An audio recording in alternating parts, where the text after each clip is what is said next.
잘 들어주는 것까지는 안 바라고 떠들지 않고 이렇게 알아듣기만 해도 좋겠습니다.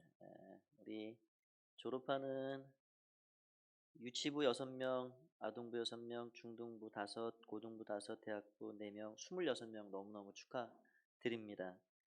아, 이렇게 믿음 안에 교회 학교를 잘 수료하고 졸업한다는 게 얼마나 큰 은혜고 복인지 모릅니다. 여기 무임승차한 한 사람이 있는데 저희 큰딸이 그냥 여기 한 번도 안 나가고 오늘 졸업식 이게 상도 받을 걸. 예. 예. 음, 오늘 말씀 읽은 본문에 보면은 바울의 일생을 우리가 좀 생각해 볼 수 있습니다. 바울은 사명을 위해서 최선을 다한 사람입니다. 뭐 사명이라 그러면 목숨도 아끼지 않았다. 그의 마지막 고백이 그렇습니다. 우리가 유명히 아는 그의 고백, 사도행전 20장 24절 말씀 그렇게 고백하죠. 내가 달려갈 길과 주 예수께 받은 사명 곧 하나님의 은혜의 복음을 증거하는 일을 마치려 하면 나의 생명조차 귀한 것으로 여기지 아니하노라. 그냥 시간을 이렇게 헛되게 쓴 삶이 전혀 아닌 걸 우리는 알게 됩니다. 모든 시간을 그의 고백대로 참 잠자기도 넉넉히 자지 못하면서 배고픔을 견디면서 여러 고난을 겪으면서 한 영혼이라도 어떻게 하면 내가 구원할까? 한 교회라도 어떻게 하면 더 세워갈까? 그 사명의 부르심을 따라서 정말 그냥 이렇게 늙어간 삶이 아니라 달아 없어진 삶의 완전한 표본과 같은 그런 사람이었습니다. 그가 마지막에 사도행전 28장에 보면은 이제 우여곡절을 다 겪고 풍랑이는 바다를 이렇게 건너서 노마에 도착하는데 이 노마에 도착해서 새방에 이태를 살았다. 그게 가택연금입니다. 우리가 흔히 얘기하는 노마 감옥이죠. 감옥에 갇혔습니다. 출입이 안 됩니다. 뭐 그러면 그 마음이 들지 않을까요? 아, 나도 여기서 그냥 마무리하면 되겠다. 하나님 나 여기까지라고 말씀하시는구나. 은퇴할 마음이 생길 겁니다. 3번의 전도여행 목숨 바쳐 수많은 교회를 세웠습니다. 많은 제자들이 곳곳에 만들어졌습니다. 그만하면 뭐 족할 생각도 들 텐데 나는 몸이 매였지만 복음은 매이지 않는다. 내 사명이 여기서 마무리되는 것이 아니다. 그러니까 내가 호흡할 수 있는 때까지, 내가 힘이 닿는 때까지 그가 복음을 위해서 그냥 달아 없어진 삶을 살았습니다. 그래서 사도행전 마지막 본문에 보면 자기 새방에 찾아오는 사람들을 전혀 금하지 않고 그렇게 말씀을 가르치고 복음을 전하고 그렇게 해서 얻은 한 제자가 또 오네시모라는 사람입니다. 이 빌레몬의 이 노예였다가 그 안에서 복음을 듣고 새로워지게 되는 것이죠. 오늘 읽은 본문 안에도 그 앞절에 이제 어떤 고백을 하고 있냐면 내가 한 사람이라도 암묵적으로 더 얻기 위해서 내가 많은 사람의 모양과 같이 내가 얼마든지 할 수 있다. 아니, 사도 바울이 카멜레온도 아니잖아요. 근데 유대인들 앞에 가면 내가 유대인 같이, 율법이 있는 사람들 앞에 가면 율법 있는, 없는 사람 앞에 가면 없는 사람 같이. 그래서 이 사도 바울이 이 디도라는 사람에게는 할례를 받게 하지 않았어요. 근데 디모데는 할례를 받게 했습니다. 그러니까 다 복음을 위해서 조금이라도 한 사람이라도 구원할 수 있겠다 그러면 거기에 이렇게 복음의 본질을 꽉 붙잡고 가지만 옷을 갈아입는 거예요. 옷을. 우리 다음 세대가 오늘 졸업을 이렇게 하는데 시대가 자꾸 이렇게 변해갑니다. 유행도 바뀌고 뭐 아이들의 삶의 스타일도 바뀝니다. 10년 전부터 스마트폰이 보급된 이후에 우리의 삶의 이 세대 차이는 굉장히 간극이 더 갈수록 커지고 있습니다.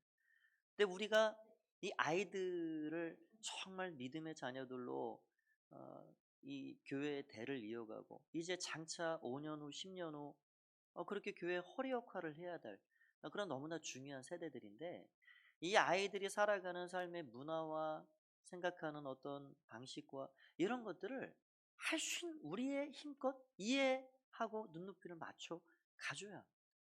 그래서 아이들이 정말 초등학교 졸업하면 중등부에 잘 또 올라가서 믿음으로 잘 성장할 수 있는 그런 좋은 환경을 우리가 할 수 있는 한 마련을 해주고, 그래서 다음 세대 아이들이 신앙 안에서 믿음으로 잘 자라나갈 수 있도록 그런 역할을 교회가 해줘야 한다는 것이죠. 오늘 읽은 말씀에 보면은 바울의 그런 아주 간절함이 담긴 그런 염원이 느껴지는데요. 특별히 오늘 유치부, 아동부, 중고등부, 대학부를 졸업하는 우리 학생들에게 이 말씀을 마음에 잘 담았으면 좋겠다 생각이 듭니다. 먼저 이 바울은 읽은 본문에 나와 있듯이 우리의 인생을 달리는 경주자의 비유를 하고 있습니다.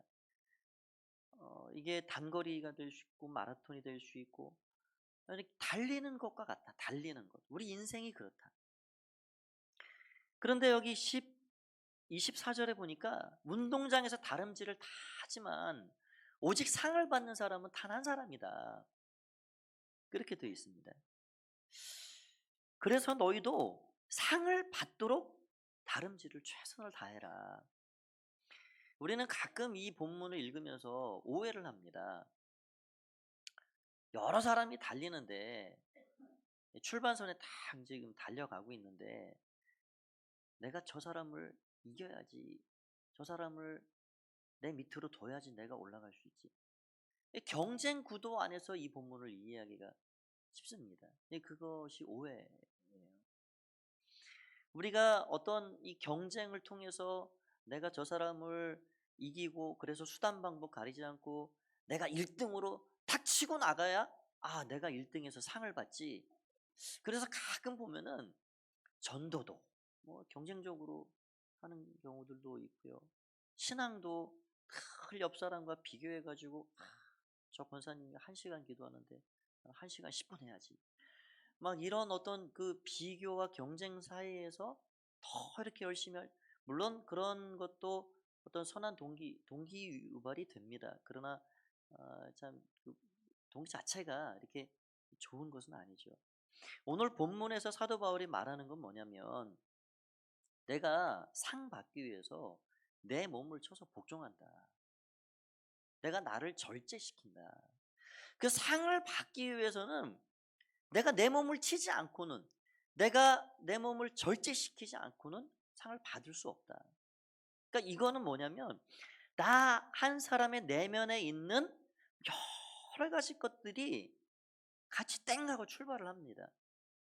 그런데 그 안에서 하나님을 향한 그 마음과 믿음이 가장 앞서 나갈 수 있도록 내 안에서 반듯한 우선순위를 정하고, 그래서 하나님 앞에서 나를 바른 질서를 가지고 온전하게 세워가라, 이 말씀을 하고 있는 겁니다. 여러분, 세상적으로도 성공한 사람들을 보면은 편안하게 누릴 거 다 누리고 뭐 하고 싶은 거 다 하고 성공한 사람 거의 없습니다. 뭐 그런 사람 찾아보기가 어려워요. 뭐 내 아버지가 할아버지가 뭐 어마어마한 부동산을 물려줘 가지고 그냥 날 때부터 태생으로 눈 떠보니까는 뭐 어마어마한 그냥 재산을 가지고 있더라. 별로 없습니다. 그런 사람. 네, 그런 사람 부러워할 것도 없고요. 그러니까 세상의 삶에서도 할 거 다 하고 누릴 거 다 누리고 성공한 사람 찾아보기가 쉽지 않다는 거예요. 나름대로 성공한 사람들을 보면은 피나는 노력이 그 안에 있습니다. 자기를 개발하고 뭔가 그 분야의 전문가가 되기 위해서 탁월함을 계속해서 쌓아가는 그런 노력하는 사람들이 많은 걸 우리는 보게 됩니다. 좋은 몸을 가지기 위해서는 먹을 것도 절제해야죠. 또 건강을 유지하기 위해서는 또 운동도 해야 합니다. 뭐 그런 거 절제하지 않고 운동도 전혀 뭐 하지 않고 건강 관리하지 않고 하나님 건강 주세요, 그렇게 하면 건강 유지가 되지 않습니다. 물론 모든 빈자리 위에 빈 것 위에 하나님이 은혜를 주실 때 모든 것이 더해지지만 우리는 우리의 할 일이 있는 거예요. 내가 할 수 있는 일은 최선을 다해야 합니다. 그건 신앙적인 면에서도 마찬가지입니다. 정말 좋은 신앙인이 올 2020년에는 되고 싶다. 작년하고 뭔가 조금 다르게 내가 조금 더 깊은 차원의 신앙의 맛을 좀 봤으면 좋겠다. 내가 맨날 해마다 10년, 20년 다람쥐 쳇바퀴 돌듯이 지금 이렇게 왔는데 이제는 좀 한 발 더 내딛고 싶다.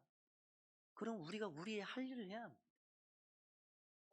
힘들더라도 눈을 비비고서라도 새벽 시간을 나오시든 저녁 시간을 기도의 시간으로 정하시든 내가 내 나름대로의 하나님 앞에 드려야 할 것들을 드리면서 하나님의 은혜를 구해가야 합니다. 그리고 하나님의 은혜라는 것은 옛다 하고 하나님께서 하늘에서 뚝 떨어뜨리는 법이 없습니다. 밥을 먹어야 우리가 배가 부르듯이 영적으로는 똑같은 거예요. 영적으로 신앙이 깊어지고 자라가고 성장해 가기 위해서는 먹어야 합니다. 말씀을 먹어야 합니다. 주중에도 이 말씀을 펴야 합니다. 아침이든 저녁이든 말씀을 한 절이라도 피고 묵상하고 마음에 담고자 하고 또 예배 시간이 와서 말씀을 듣고 내가 하나님 앞에 한 번이라도 기도하고 하나님 생각하고 그렇게 하나님 앞에 우리 자신들을 내어드리고 내가 내 할 일을 할 때 하나님 반드시 하나님의 일을 해 주시는 것이죠. 그래서 올 한 해 우리가 선한 목표를 좀 잡았으면 좋겠어요. 신앙적인 어떤 그런 거룩한 목표를 가지고 올해는 내가 이 정도 했으면 좋겠다. 여러분 우리 교회 뒤에도 이름이 뒷산이더라고요. 네이버 지도에 보니까 뒷동산. 이 뒷동산을 올라가는 거하고 그 뒷동산에서 마시는 공기와 지리산을 등반해서 마시는 공기는 차이가 있습니다. 한라산은 또 한라산 나름대로 그 맛이 다르죠. 에베레스트에 수많은 사람들이 목숨 걸고 등반을 도전합니다. 왜 더 높은 곳을 바다도 들어가는 사람들 뭐 그거 하는 사람들 있잖아요. 스쿠버 다이빙하고 그런 것을 왜 목숨 걸고 할까요? 그 맛이 있기 때문에 그렇죠. 높은 곳에 올라가면 그 누구도 경험하고 맛보지 못하는 성취감을 맛보게 됩니다. 신앙의 세계도 똑같습니다. 더 기도의 깊은 자리가 있습니다. 그런 은혜의 세계가 있습니다. 하나님 그것을 우리에게 주십니다. 마태복음 14장에 보면은 베드로가 예수님이 밤중에 밤사경에 걸어오시는 거예요. 바다 위를 걸어오십니다. 그래서 제자들이 막 어리둥절하다가 주님이시라는 걸 알게 됐어요. 요한이 주님이시다 하니까 베드로가 겁도 없이 주님이시면 저를 오라 하십시오. 와라 했더니 12제자 11명은 다 뱃속에서 그냥 있는데 베드로는 겁도 없이 배에서 발을 내딛습니다. 배 바깥이 그냥 이런 땅이 아니잖아요. 바닷물입니다. 겁도 없이 거기에 발을 내딛는 거예요. 바다 위를 걸어본 인류 역사상 최초의 사람입니다. 뭐 전에도 후에도 없죠. 그러니까 우리의 믿음의 지경이라는 게 안전하게 평안하게 가면 그냥 배 안에만 머물러 있으면 됩니다. 뭐 그 안에는 안전합니다. 평안합니다. 더 이상 뭐 나갈 것도 없어요. 그래서 어떤 이들의 삶을 보면은 뭐 집에 그냥 꼭 그렇게 사시는 분들이 계시죠. 근데 우리의 삶의 지경을 넓혀가야 합니다. 오늘 졸업하는 우리 학생들 다 뭐 친구들 헤어지고 이런 게 쉬운 일은 아니죠. 저희 아이들 셋도 서울에서 여기 이제 정리 다 하고 내려온다 하니까 2주 정도 친구들 너무너무 열심히 다 만나고 그러고 이제 왔습니다. 그런데 그렇게 얘기해 줬어요. 우리는 새로운 만남이 있다. 그것을 우리가 기대하자. 새로운 친구들이 기다리고 있고 교회 학교 아이들이 있고 우리가 새로운 만남에 대한 그 기대가 있고 그 기쁨이 아주 큰 것이죠. 그래서 이 베드로는 11명의 제자가 맛보지 못한 바다를 걷는 게 이런 기분이구나. 그러다가 바닷물을 들여다볼 때 그냥 물로 쑥 빠져 들어가는 것, 주님 외마디의 기도를 하니까 주님이 손을 딱 붙잡아 주셔서 다시 올라왔습니다. 아, 내가 하나님 앞에 간절히 위급한 순간 기도할 때 주님이 나를 붙잡아 주시고 건져 주시는 게 이런 거구나. 주님의 응답이 이런 거였구나. 여러분, 열한 제자는 그런 거 알 택이 없습니다. 알 수가 없습니다. 베드로가 도전했기 때문에, 안전하다 여기는 그 배 바깥에 발을 내디뎠기 때문에 그런 일이 생기는 거예요. 여러분, 그래서 우리의 삶에 평안한 것도 좋지만 하나님 우리에게 도전하라 믿음을 주실 때 용기 있게 발을 내디뎌야 합니다. 졸업하고 새로운 학년으로 올라간다는 것은 바로 그런 식이에요. 이제 대학을 졸업하면 사회에 이제 발을 내딛게 됩니다. 예, 힘껏 주님을 바라보고 의지하고 힘껏 내디디십시오. 내딛고 새로운 만남을 기대하고 새로운 일을 기대하고 새로운 학년에 대한 내가 더 성숙하고 잘하겠지, 그걸 기대하고 가는 것입니다. 그래서 오늘 이 상을 받기 위해서 달려가라. 상을 받기 위해 달려가라. 어, 이 상이라는 거는요, 우리에게 너무나도 값진 것입니다. 세상에서 주어지는 상, 명예, 인기 뭐 이런 거는 다 피었다가 지는 꽃과 같습니다. 그러나 하나님이 주시는 이 하늘의 상은 영원한 시간 동안 우리에게 주시는 우리가 누릴 상입니다. 예. 운동하는 선수들의 최종 목표는 상이죠, 상. 이 상 보고 그렇게 준비하는 겁니다. 우리 신앙이도 똑같습니다. 우리 신앙인들에게 주어질 상은 하나님이 주시는 최종 결산입니다. 결산. 우리가 그거 보고 가는 거예요. 그 최종 심판자, 최종 결산하실 그분이 내 앞에 계시고 언젠가 때가 되면 그분 앞에 내가 설 것이고 그분이 나의 눈물도 닦아주실 것이고 어깨도 두드려 주실 것이고 내 모든 아픔도 그분이 다 알아주시고 위로해 주실 것이라는 사실을 알고 때로는 억울함도 그냥 넘길 수 있고요. 때로는 아픈 것도 그냥 하나님 앞에 내어 맡기고 갈 수 있는 것이죠. 그래서 우리는 상 보고 가는 겁니다. 상 보고. 그 상이 우리에게 있습니다.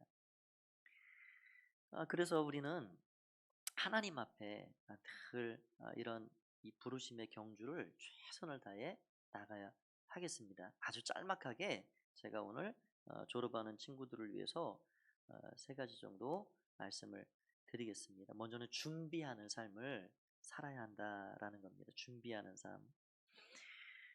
준비를 잘하면 하나님이 부어주십니다. 열왕기 하 4장 말씀에 보면은 엘리사 선지자가 어떤 마을에 갔는데 선지자 생도, 과부가 된 생도 부인을 만납니다. 그 선지자 생도는 이미 죽었습니다. 가난한 신학생이 그래도 하나님 일 해보겠다고 신학교 들어갔는데 먹고 살 그런 형편이 너무 어려운 거예요. 근데 그마저도 가장이 죽어버렸습니다. 아내가 홀로 됐어요. 어린 아들이 있습니다. 그런데 평소에 또 빚을 져놨는지 이 빚쟁이들이 찾아와가지고 집에 가져갈 게 없으니까 아들을 데려가겠다고. 그러니까 얼마나 이 어머니 마음에 억장이 무너질까요? 그때 하나님께서 구원의 역사를 이루어 주시는데 엘리사 선지자를 통해서 마을 곳곳에 가서 예를 들면 이 가포동 일대에 다 문 두드려 가지고 빈 그릇 전부 모아라. 그래서 전부 그릇을 모으고 기름을 따로 부어라. 기름을 다 하나하나 채웠더니 그릇이 딱 떨어지니까 기름도 그쳐버렸습니다. 그러니까 우리는 준비해야 합니다. 하나님이 귀한 것을 위해 예비하고 우리에게 부어주시길 원하는데 우리 졸업하는 친구들에게 그런 귀한 것을 준비하고 주기를 원하는데 준비하지 않으면 이걸 받을 수가 없습니다. 그래서 준비해야 합니다. 두 번째는 우리는 방향을 잘 잡아야 합니다. 이 시대는 초스피드 시대라 말합니다. 뭐 어디로 가는지 너도 나도 모르면서 그냥 빨리빨리 가는 겁니다. 그런 근데 속도보다 중요한 게 방향이죠. 고인돌이라고 하는 카툰에 제가 예전에 그런 거 본 기억이 있습니다. 어떤 한 사람이 막 뛰는데요. 옆에서 막 또 뛰는 거예요. 근데 자기가 멈추니까 옆에서 또 멈춥니다. 또 뛰니까 막 뛰는 거예요. "야, 너 왜 뛰는데?" "몰라. 네가 뛰잖아." 그렇게 자기 보고 막 생각 없이 그냥 뛰었다가 멈췄다가, 이 시대를 살아가는 현대인의 삶이 그러지 않은가. '내가 지금 어디로 가고 있나?' 방향을 모른 채 그냥 빨리빨리 그냥 간다는 거예요. 남들이 뛰니까 나도 그냥 안 뛰고 걸어가면은 도태되고 뒤처질 것 같으니까 그냥 뛰어가는 겁니다. 여러분, 그러나 목적을 갖지 않고 스피드를 내는 삶이 얼마나 위험한지 우리는 잘 알고 있습니다. 가정도 마찬가지예요. 가정의 가장이 분명한 어떤 목표를 가지지 않고, 목적을 가지지 않고 그냥 막 스피드 있게 가버리면요, 가정이 되지 않습니다. 목표와 목적이 없는 사장님이 경영하는 회사, 그거는 뻔합니다. 다 혼란스럽고, 뭐 밑에 직원들이 뭐 우왕좌왕, 어떻게, 우리 사장님은 도대체 뭘 하라는 거야? 어디로 뭘 가자는 거야? 뭐 방향이 없습니다. 목표와 목적이 없는 교회도 마찬가지죠. 뚜렷한 목적을 가지고 가야 합니다. 그래서 우리는 뚜렷한 이 나라의 어려움도 그렇죠. 예, 지도자들이, 대통령이 우리나라는 이렇게 가야 돼, 목표를 딱 정해놓고 가면은 혼란스럽지 않습니다. 어, 나침반 출판사에 그런 모토가 되는 그런 일화가 있습니다. 이 신앙서적을 출판하는 출판사인데, 그 회사가 어떻게 생겼냐, 그 일화가 있는데요. 그 태평양 망망대해에 배가 파손이 됐습니다. 그러니까 뭐 배는 자꾸 이제 이 물속에 빠져들어가니까 구명보트를 빨리 내려서 그렇게 옮겨 타기 시작했습니다. 그런데 한 사람이 꼭 나와야 돼. 안 나오고 있는 거예요. 걔 왜 안 오나 왜 안 오나 발을 동동 구르는데 헐레벌떡 왔습니다. 늦게. 야, 너 왜 이렇게 늦었어? 우리 빨리 가야지. 여러분, 거기서 빨리 가봐야, 태평양 한가운데서 빨리 가봐야 살 길이 묘연합니다. 그래도 이게 있어야 그래도 살 가능성이 있잖아.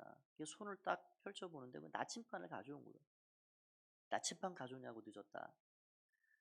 여러분, 태평양이 아니라 뭐 이 남해바다 조금 몇 킬로 내려가도 섬이 보이지 않는 곳에서는 방향을 모르면 살아오기 힘듭니다. 세상의 사람들이 살아가는 삶의 어떤 모습이 그렇죠. 방향은 모르지만 열심히 산다는 거예요. 뱅글뱅글 돌다가 지치고 방향을 잃고 좌초하는 삶을 살게 되는 것이죠. 그래서 우리 학생들이 뚜렷한 방향을 가지고 인생을 설계하고 갔으면 좋겠습니다. 어떤 목사님이 그런 참 마음에 닿는 그런 말씀을 하시더라고요. 인생을 깨끗이 실패하는, 성공이 아니라 깨끗이 실패하는 그런 삶이 있는데, 그게 뭐냐, 우리 인생을 시편의 말씀처럼 70, 간근하면 80, 그 딱 절반을 잘라서 75세를 산다 가정했을 때, 3등분해서 25세, 50세, 75세를 산다 했을 때, 25세까지 내가 내 인생을 어떠한 목표를 향해서 살아가야 할까, 목표를 딱 설정하지 않으면 25세 1기가 끝나고 2기를 살아갈 때 내가 뭐하고 살아가야 되지? 뭐하고 살아가야 되지? 계속 혼란한 삶을 살게 된다는 겁니다. 그렇게 2기 50세까지 내가 뭐하고 살아가야 되지? 목표가 정해지지 않고 살아가면 남은 50세부터 75세 마지막 3기는 뭐하다 사냐? 후회하다 산다는 거예요. 그게 미착수 인생이다. 미착수 인생. 내가 무엇을 위해 이 땅에 보내졌고, 무엇을 위해 힘쓰고 살아야 하고, 무엇을 위해 내가 공부를 해야 하고, 무엇을 위해 내가 준비해야 하고, 그 뚜렷한 목표를 알지 못하고 살아가면 그냥 내가 뭐하다 살아야지? 뭐하다 살아야지? 내 인생 벌써 이렇게 지나가 버렸네? 그렇게 미착수 인생으로 후회로 마무리 짓고 만다는 겁니다. 그렇게 하면 깨끗이 실패하게 된다. 성공하려면 반대를 하면 됩니다. 반대로. 그래서 목표를 빨리 정하십시오. 목표를 뚜렷하게. 빨리 정하는 것보다 뚜렷하게. 기도하면서 하나님 앞에서 정말 나는 이렇게 하나님이 이 땅에 살아가로 나를 불러주셨구나. 그 목표를 딱 정하고 준비하는 겁니다. 준비해야 합니다. 그래서 하나님 앞에서 정말 나를 보내신 뜻을 따라서 하나님 나라를 위해서 일할 수 있는 그런 정말 귀한 존재로 쓰임받다가 정말 더 잘했다, 수고했다. 그렇게 우리가 다 하나님 앞에 가야 되지 않겠습니까? 다 그런 성취하고 하나님 인정하시는 삶을 우리가 다 살아가야 합니다. 마지막 한 가지는 우리가 하나님 앞에서 나를 세워가야 한다라는 겁니다. 제가 송구용신 때인가 또 주일인가 한번 말씀을 드렸죠. 오늘 사도 바울도 누구를 짓누르고 1등해서 상 받겠다 그게 아니고요. 하나님 앞에서 내 자신을 쳐서 절제시키고 내가 상 받겠다. 그러니까 비교하지 말고 하나님 앞에서 너 자신을 세워가라입니다. 제가 말씀드렸듯이 비교라는 것이 비참해지거나 교만해지거나 유일하게 내가 비교해야 할 대상은 어제의 나이다. 어제의 나이다. 어제의 나보다 오늘의 내가 더 좋고 오늘의 나보다 내일의 내가 더 좋고 그렇게 우리를 세워가면 정말 하나님 쓰시기에 합당한 그릇들로 우리가 준비되어 가는 것이죠. 오늘의 나는 누가 만들었는가? 오늘의 나를 누가 만들었을까요?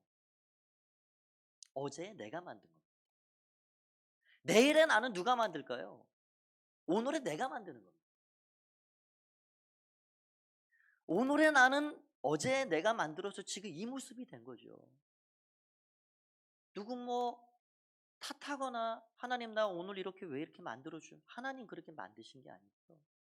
어제 지난날 내가 학창 시절부터 쭉 여기 이 시간까지 오면서 나는 어떻게 내 삶을 준비해 왔고 나를 잘 훈련시키고 하나님 앞에 믿음으로 준비해 왔 그게 오늘의 내가 된 겁니다. 누구를 탓할 게 아무것도 없는 것이죠. 내일의 나도 마찬가지입니다. 지금까지는 내가 과거를 바꿀 수 없기에 그냥 인정해야죠. 어쩔 수 없습니다. 내일엔 내가 중요한 것이죠. 내일의 나는 오늘의 내가 만든다는 하루하루 하나님 앞에서 잘 준비하고 하나님의 사람들로 우리 자신들을 잘 세워갈 때 무한한 가능성이 우리의 삶에 열려지게 되는 것입니다. 오늘 졸업하는 모든 유치부 친구들부터 우리 대학부 우리 청년들까지 내일의 더 좋은 날 하나님 앞에 아름답고 쓰시기에 좋은 날을 잘 만들어가서 하나님 인정하시는 귀한 은총이 여러분 모든 삶에 있으시기를 말씀 통해 간절히 축원드립니다. 기도하겠습니다.